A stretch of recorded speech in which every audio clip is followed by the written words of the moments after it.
well, it's time. This is the world's most common objection. And everyone here is either in sales or has an influence over salespeople. Shouldn't we be excellent? Okay.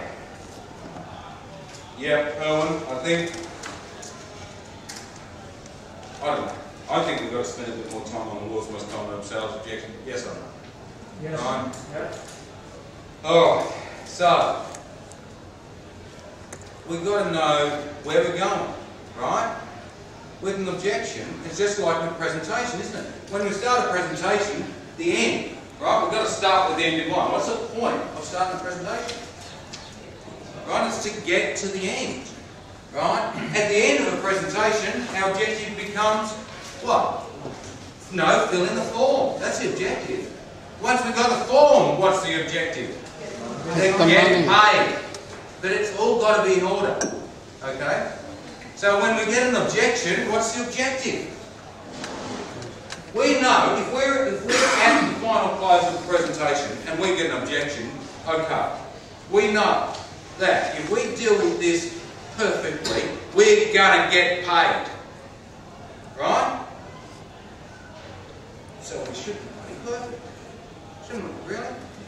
I can appreciate that, and obviously you wouldn't invest the time in thinking it over unless you're seriously considering this opportunity, would you? You're not just saying that to get rid of me, are you? Not really. Fantastic. Well, earlier, when we had a look at our work, you agreed that the hairdresser was in a far better situation because he's actually saved over $400 in the first transaction, didn't you? And the accountant's a lot better off because he's picked up new clients, used his trade to purchase things that he'd normally spend cash on and save cash within his business as well, true? Now, Costa, this wouldn't just work for these businesses, but in principle it would work for any business, wouldn't it? When we had a look at your business, you suggested that these cash expenses are affecting your bottom line profits, aren't they? And when we talked about it, you agreed that if we could offset between 10 and 50% of these, and it was cost effective, we could proceed, didn't you? When we went and had a look at our fee for service, you agreed that they were fair, didn't you? So level with me, mate. Is the initial investment a bit of a challenge for you at the moment? Okay, great. So what you're saying is you definitely want to move forward and enjoy the benefits of Bartercode. However, that initial investment is a challenge for us right now, true? Is that your only concern? Right. I don't want to make a promise I can't keep. However, if I could give you some options on that you could afford, under those conditions, we could do some business together, couldn't we? We could? If you could afford it, we could move forward, couldn't we? It's a bit embarrassing. Sure. But if we could do something that was affordable to enjoy these benefits, we could proceed, couldn't we? Okay. Is that a look, or we could? We could. Okay, fantastic. Yes. Well, first, let's draft some of your feelings on paper and make sure going ahead really does make sense, and we'll come back to those options. Right, now we're just going to fill it out. Okay?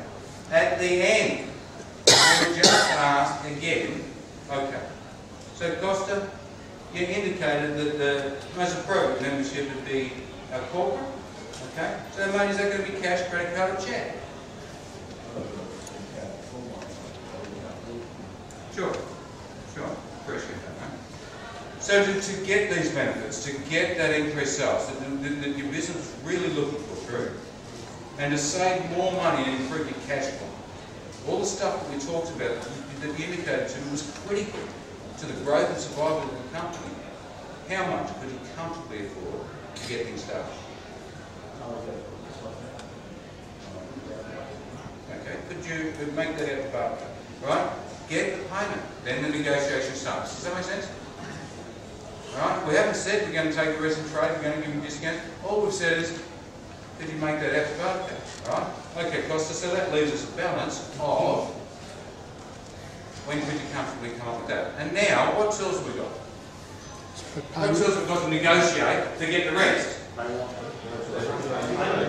We've got payment plans. We've got trade options, right? But when we negotiate, don't just jump to, that's our baseline, and we're going to negotiate the rest. Do what you can, get the most you can at point of sale.